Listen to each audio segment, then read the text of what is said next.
Hello guys, welcome back to my channel. It's a girl Chamalinda. Come along with me today as I go to the farm to harvest cassava for Gary. But first of all, palm wine.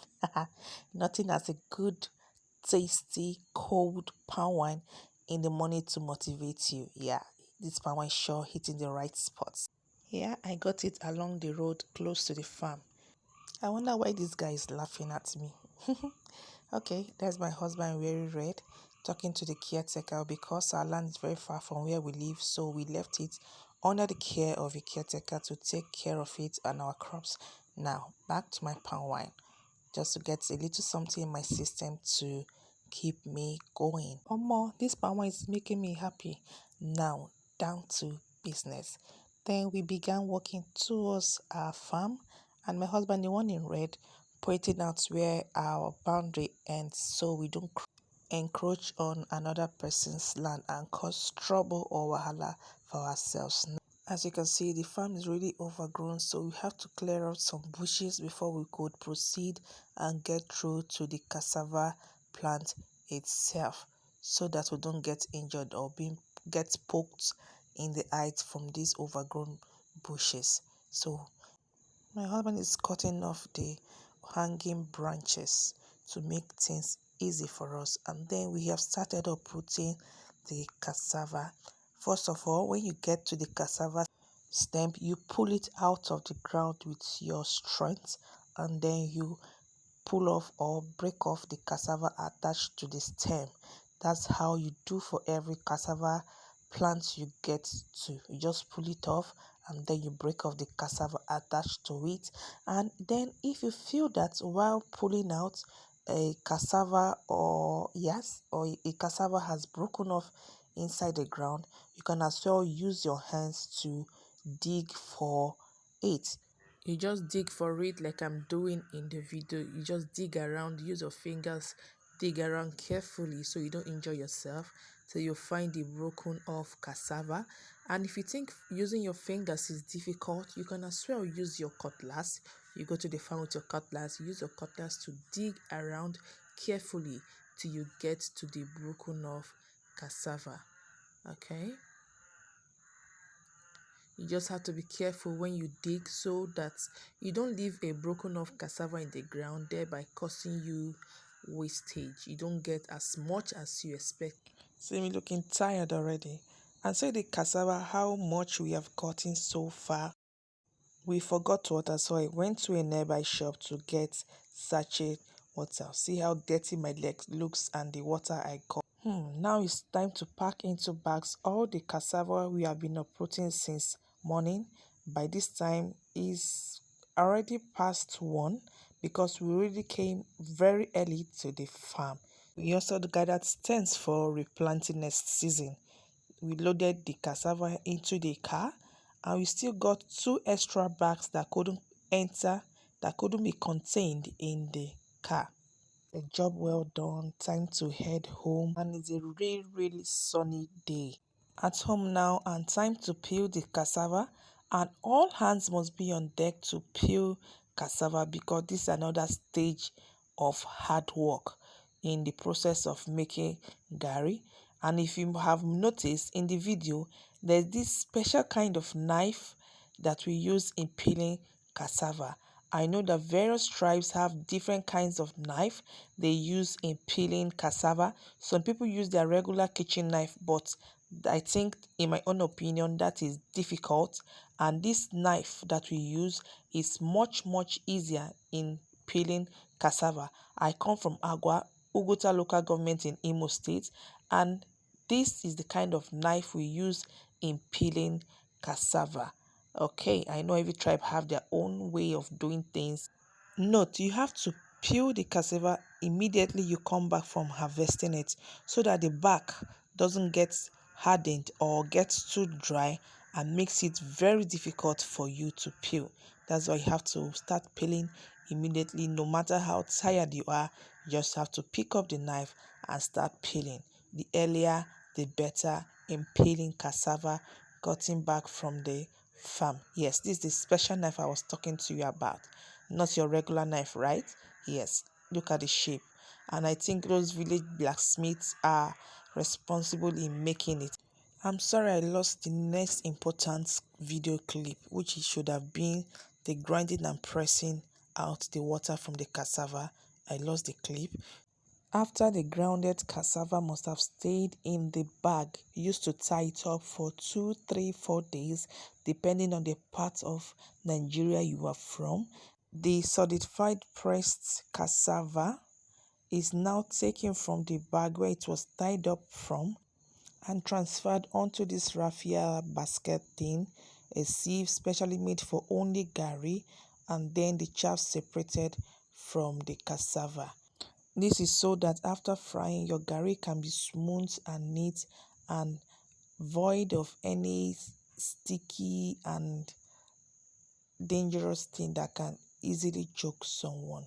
So you move it around on the raffia in a fashion that the chaff is being separated and taken out of it, just like I'm doing in the video.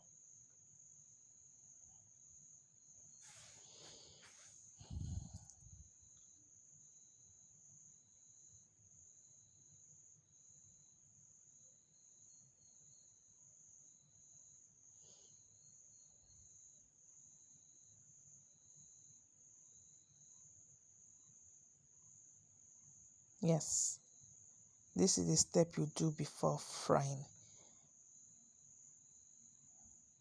You just have to do enough and keep aside before frying so that you don't have to start waiting up for a new batch to fry.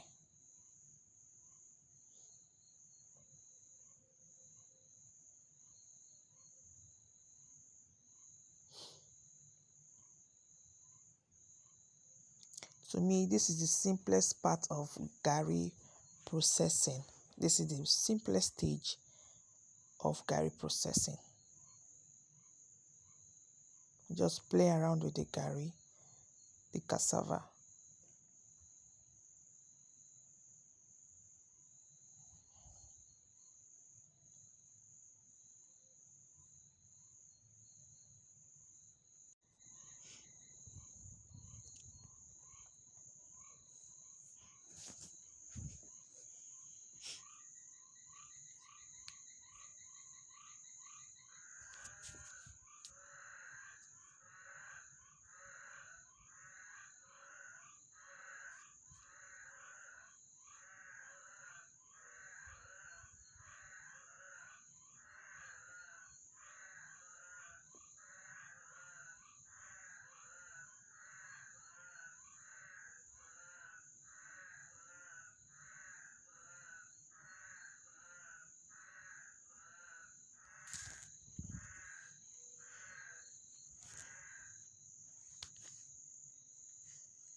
This is what it looks like after sieving, smooth and clean looking.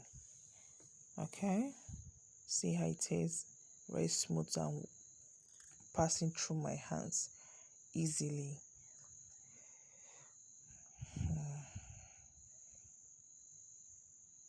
Yeah, a closer look at what that sieve, garri sieve, looks like. Beautiful, right?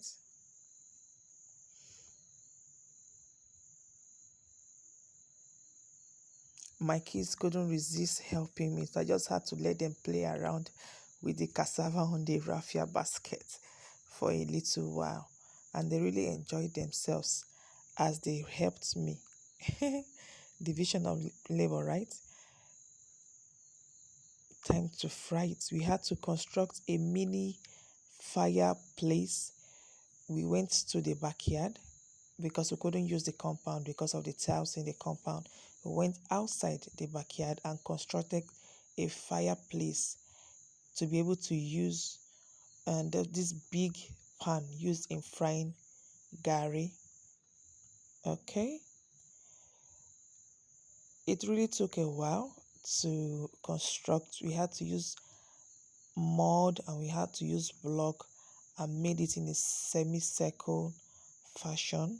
This the agbada, it's called agbada, is a kind of big pan used in frying garri.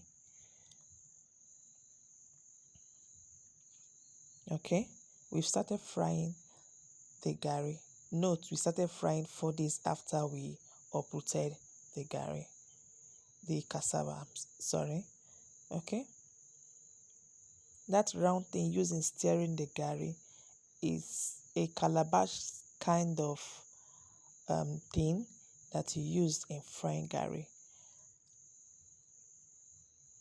a flat calabash. Then you just have to stir around the cassava in the pan so it doesn't get burnt and it cooks evenly. A closer look of how it's being stirred in the pan.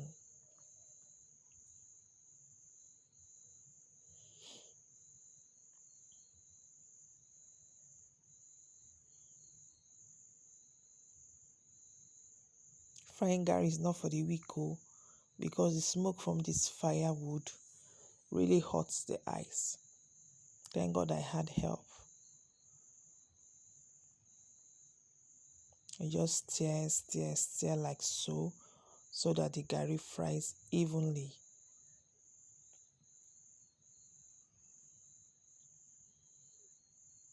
When the first set is kind of a little bit done, you pour in another scoop into the first scoop you poured into the pan, and then you stir together.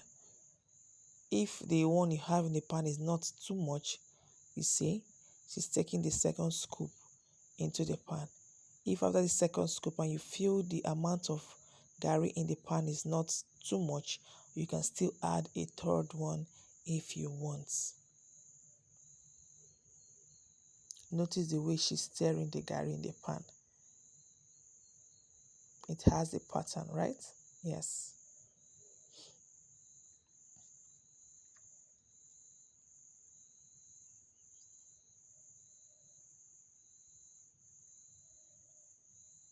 Garri processing is really hard work. Different stages with its own level of difficulty.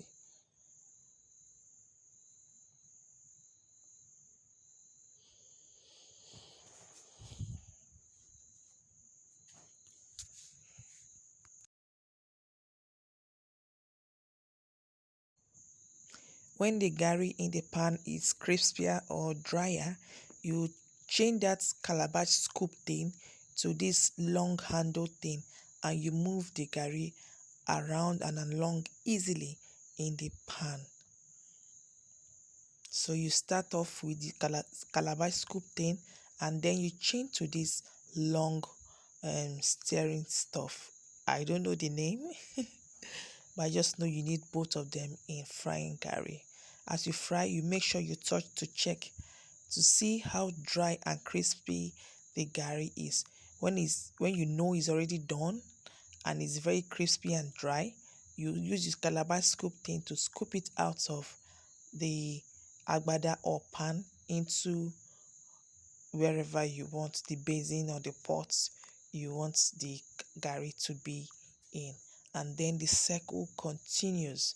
Make sure to leave a little bit of garri in the pan as you scoop in the new batch or the new set to fry. And so goes the circle round and round and round and round till you are done frying your garri. hard work, right?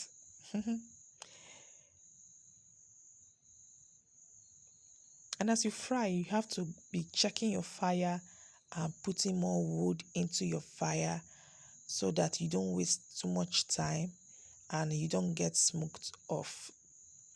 We fried into the night because I just wanted us to be done with that frying of cassava, frying of garri that day. We fried late into the night till 9 p.m. Something we started by 7 a.m. in the morning and we finished by 9 p.m. Yes, this is about it. You just have to repeat the process till you are done frying everything. Okay, guys, this is the end of today's video. If you like this content or you like contents like this, please do not forget to leave a comment. Please, please, please, please subscribe to this little channel and always leave me a thumbs up. Thank you, and see you in my next video. Bye.